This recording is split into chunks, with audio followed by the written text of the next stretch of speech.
Three EXedras, over toward the Chile behind us, where we're now in front of this fountain that Marina de Franceschini mentioned as the connecting point between the Chile and the Three EXedras.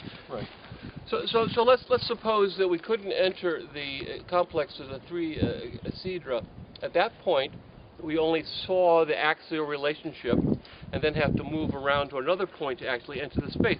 And that is actually something that happens numerous times in the villa, where one has an axial, one is drawn along an axis, but frequently a water feature or other element will prevent you from proceeding, and you have to go around and then ultimately come to your destination by going around that Radar mentioned this is even the principle of, say, the arrangement of sculpture, that you can often see through windows, see sculpture off in the distance, but you can't directly approach the sculpture. Exactly. So let's say that there weren't stairs there, but we come along here, and now we find that clearly there appears to be remnants of marble steps here, and also whereas there was not an axial entrance into the Chile along this wall, here at last we have what appears to be a doorway along this, what might have been a porch right here, leading us in either direction, either into the Three EXedra there or into the Chile there.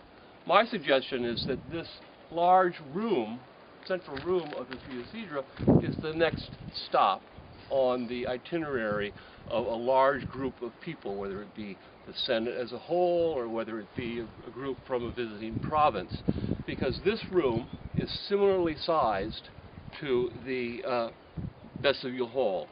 So it could once again hold that group of people as they've now reached the point, sort of the last point they can reach before they begin to enter the emperor's own territory. Okay? Well, I agree, because I believe that this was the atrium of what I call the imperial residence, which is made of the Three EXedras, the garden nymphaeum, the winter palace, but I also add the small baths and the quadriporticus to this complex.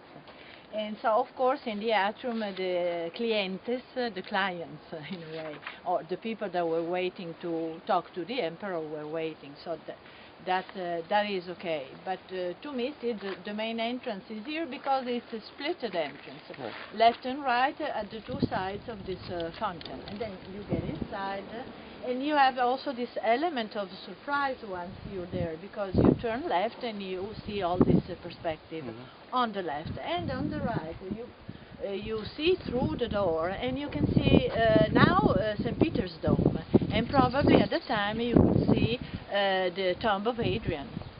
So it was a very important link, which still you see from Roccabruna, but I saw it recently, the St. Peter's Dome. As well as I, yes. So that's very interesting, this visual connection. I was going to, as you know, I've been fooling around with 3D reconstructions too, and here, for example, is a potential view of this fountain area from within this very nice. This hall here, so that in fact the axial. You should be an architect when you grow up. the axial view. Would be looking the other way in that central hall, right at that end, and this would be the view. Then, looking through there, that would be the view through the garden and further up into the other area.